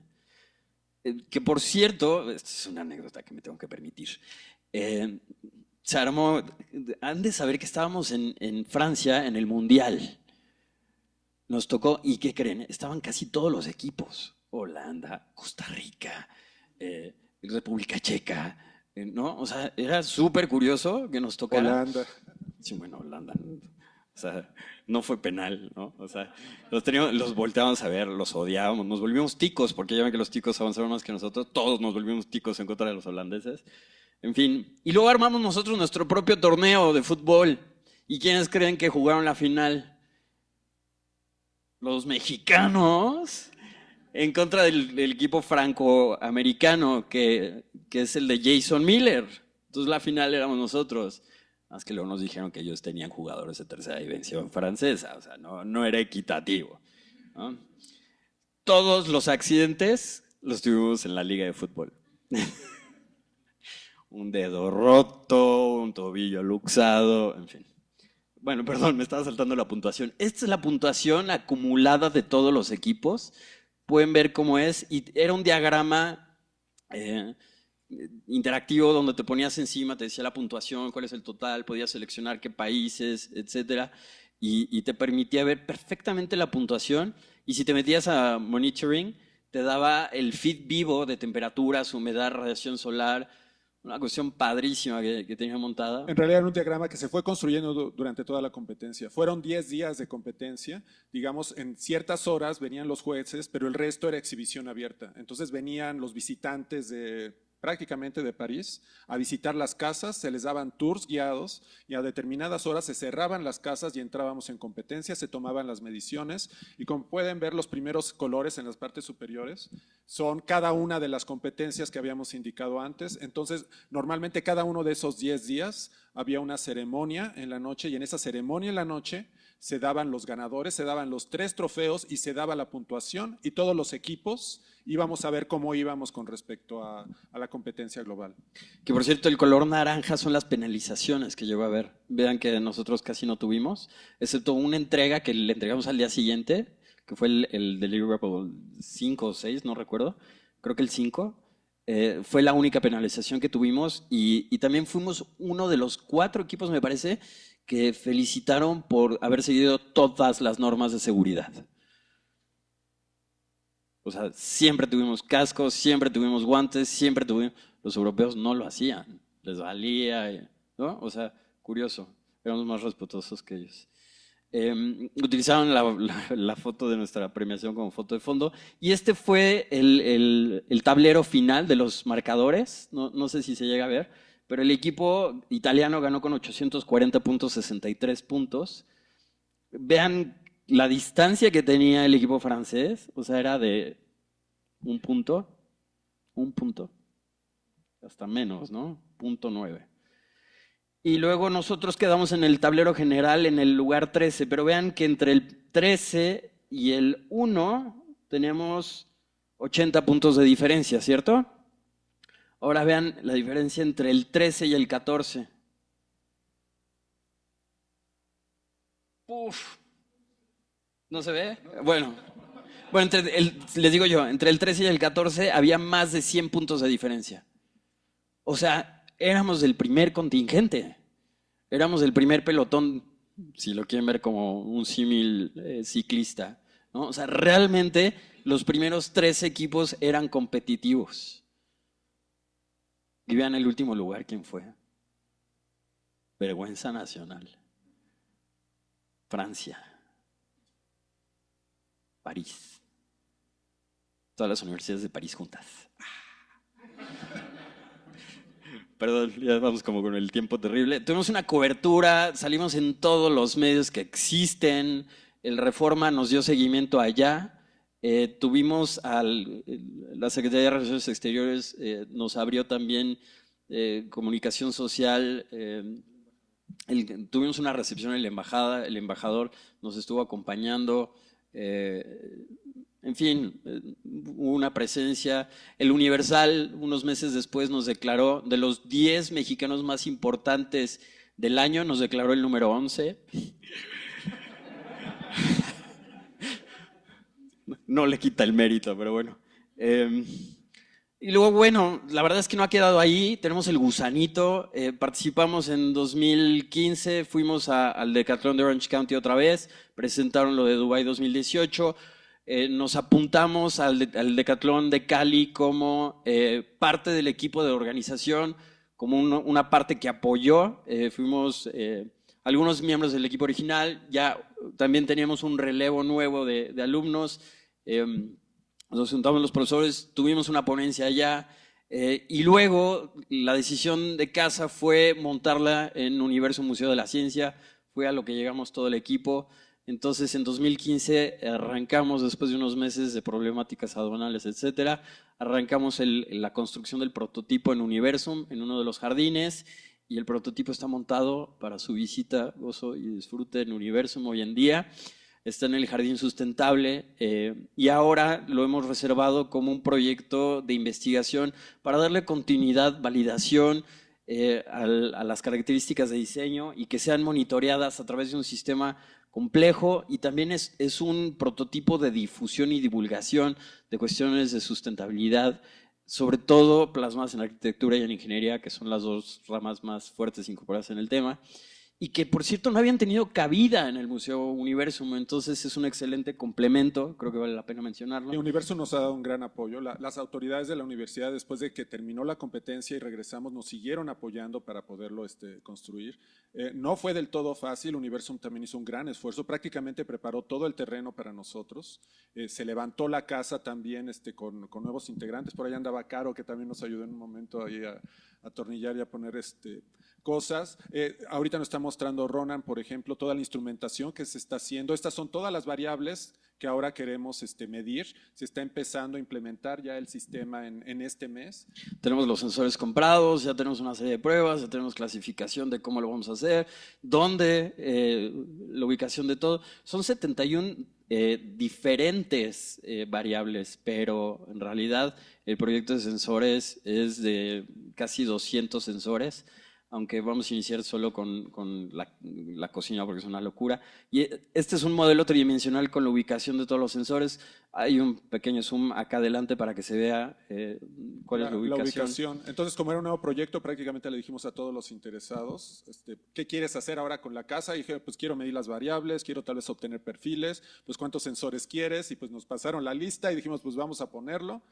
Y es en lo que estamos trabajando ahora. Y lo estamos haciendo con base en normativas, en normativas ISO, y tenemos, no recuerdo el número, perdón, y también tenemos de Semarnat y tenemos otra de Secretaría de Salud con respecto a calidad de aire. Estamos incorporando esto con la idea de que en algún momento, cuando nos traigamos el Decatlón Solar a México, ya le dijimos a Richard King que lo queremos hacer, podamos incorporar eso como un aporte nuestro. También trabajar con calidad de aire como una de las variables, y más que IMECA ha sido uno de los índices que, si bien está basado en otros indicadores que ya existían, pues ha sociabilizado y ha facilitado el entendimiento de la calidad de aire. Entonces es una de las aportaciones que queremos incrementar en la sensibilidad de prototipos sustentables. Pues la casa, ¿por qué no vas a poner un video? La casa, como les decía Ronan, está en Universum. pueden ir a visitarlo, está abierto al público. Si no conocen el museo, está acá en el conjunto cultural y prácticamente atrás del observatorio está la casa. Y este es el video de una de las premiaciones, como les decíamos, que teníamos prácticamente todos los días de la competencia. You know, in the United States, it's very common that cities are divided into functional zones, and this means that people have to commute and use their automobiles. We are building with the goal to reach the Passive House standard in a totally different way. Sustainability is not to produce a lot of energy. It's more about to reduce the consumption.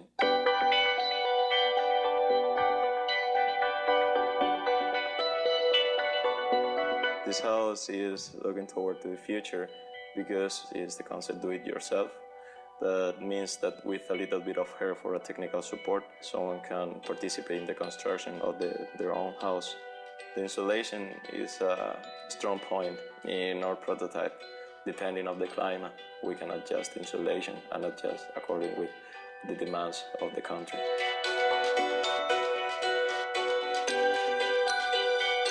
The goal of this house is to approach sustainability in a completely different way. And what we're really trying to do is use completely new materials and methods to achieve a really high standard of energy efficiency. Por cierto, había algunas casas que estaban siguiendo el criterio de Passive House y les aumentaron también la prueba de estanqueidad para and re-energize urban centers, and we've done that by reinventing the row house typology. Our project hopes to bring people closer to their Voy a adelantar un poco porque vamos muy mal. Bueno, ya por aquí arranca. Entonces, bueno, ellos tuvieron esto para validar que en efecto estuvieran obedeciendo el estándar Passive House. Nosotros no lo hicimos. No lo hemos mencionado, pero tuvimos un clima terrible en la competencia. Construction Awards and Construction Management and Safety Awards Ceremony.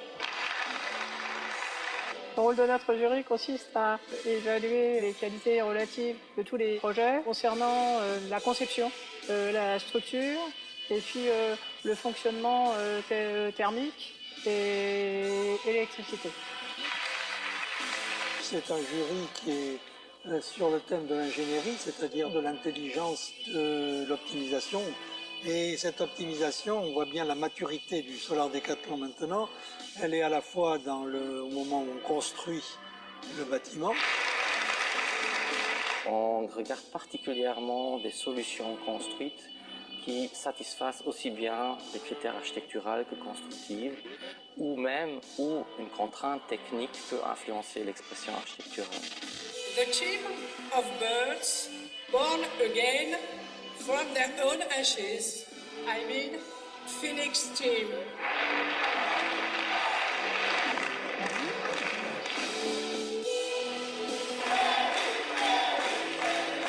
I'm very glad to ask the Japanese team to come here.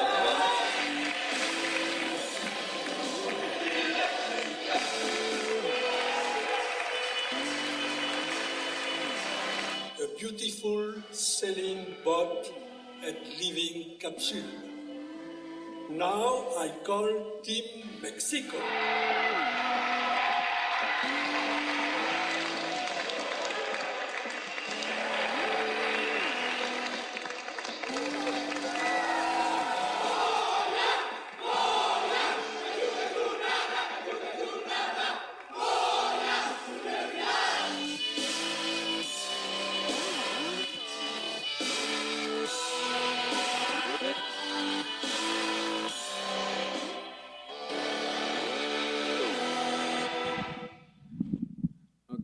A la fecha me sigue pegando.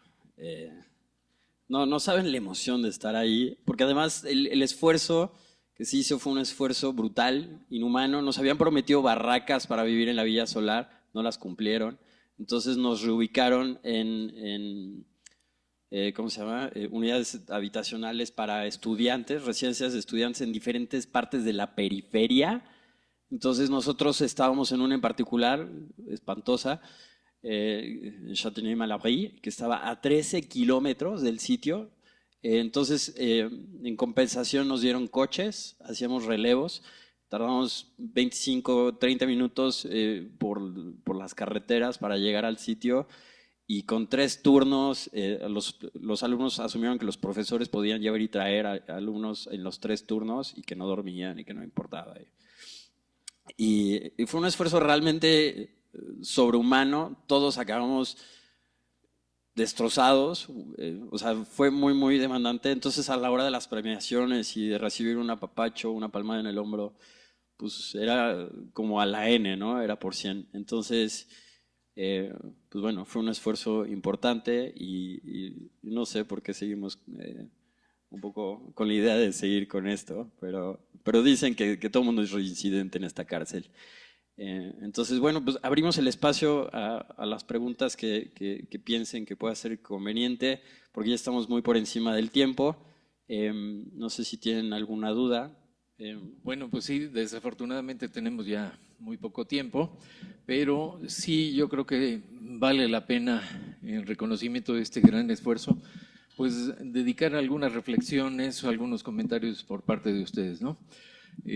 Créanme que a 3 años de esta experiencia ya hacía falta una conferencia sobre el tema en nuestra Facultad de Arquitectura para revivir pues el éxito logrado, ¿no? En ese sentido yo quiero felicitar por supuesto a Ronan, a Vicente Borja y también al ingeniero Guillermo Casar por esta invitación que me parece que es muy importante porque siembra una semilla que tenemos que continuar cultivando. ¿Qué les parece si les brindamos un aplauso?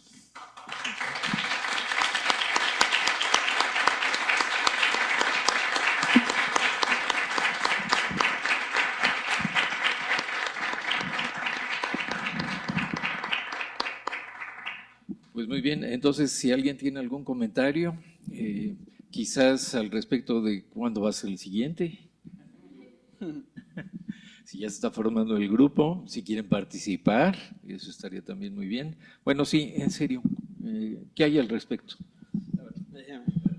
Bueno, rápidamente, se abrió la convocatoria a la nueva edición de Cali 2018 y nos invitaron y dijimos no. ¿Por qué nos acercamos con el arquitecto Massari? Que por cierto fue el que culminó, o sea, de los 4 años solo Tamés estuvo 1 y 3 años le tocaron prácticamente al arquitecto Massari, entonces sabe que es un esfuerzo complicado, extra, entonces las cosas aparentemente en rectoría con el recorte presupuestal ha sido complicado, entonces esa inyección de recursos no está ahorita disponible como a lo mejor la tuvimos en aquel entonces. Entonces, además de que nos pedían ya el equipo armado y demás. Y a diferencia de Versalles, que la verdad fue muy bueno porque nos daban 2 años para preparar todo, aquí nos dan 1 año, menos de 1 año. Entonces, o sea, si encima es complicado y además ir nosotros a Cali es casi como a Versalles porque tenemos que ir a puerto, llevar contenedores por barco, llegar a puerto, descargar y otra vez transportar terrestremente hasta Cali. Y Cali a lo mejor está más lejos del clima de la Ciudad de México y de muchos climas que hay en el país de lo que podría estar Versalles, sorprendentemente, porque es un clima súper cálido y que además tiene un efecto gracias al Niño que es muy curioso, porque normalmente es húmedo y cuando hacen el evento lo hacen con el Niño y se vuelve súper seco. Entonces es una selva que se vuelve seca en ese momento. Es muy, muy curioso que a lo mejor los países de la zona, por supuesto que tienen buena cabida. Entonces, queremos traer el evento, próximamente le dijimos a Richard King, pero esto tiene que subirse a nivel gubernamental, sea local o sea federal, y solo así lo podríamos lograr. Sí, pero además quería, como comenté, la motivación original de la universidad, ¿no? Y de los académicos. O sea, es un tema en desarrollo, es un tema de investigación. Entonces, hay muchos académicos en distintas facultades que estamos viendo el tema de sustentabilidad de distintos frentes. Entonces, pues más que nada, los que estén interesados, yo le diría, más allá del decatlón, aunque el decatlón en la competencia es una gran motivación, los temas son de investigación y desarrollo, lo estamos llevando varios académicos. Entonces, si les interesa en lo particular, seguramente en cualquier facultad de escuela hay. Y si les interesa el tema casa, estamos trabajando desde, como decíamos, investigar qué materiales realmente son los más convenientes o cómo se comportan. Estamos viendo, como decíamos, qué tipo de sensores, cómo se va a integrar la domótica, cómo se va a integrar el Internet de las cosas, cómo podemos conseguir un sistema más constructivo, más ligero, más sencillo, más flexible, cuáles son las soluciones de vivienda sustentables para la megalópolis que tenemos enfrente. Entonces, es un tema de actualidad y diría, están estas competencias del Decatlón, pero también están muchos esfuerzos de muchos universitarios trabajando en investigación y desarrollo en estos temas de vivienda sustentable. Hay una pregunta de internet aquí con el ingeniero Guillermo Casar. Aida Guerrero felicita a los expositores y bueno, pues aprovechando este resultado tan exitoso, pregunta, ¿se ha podido difundir que se logre un sistema de autoeficiencia para que se desarrolle en México?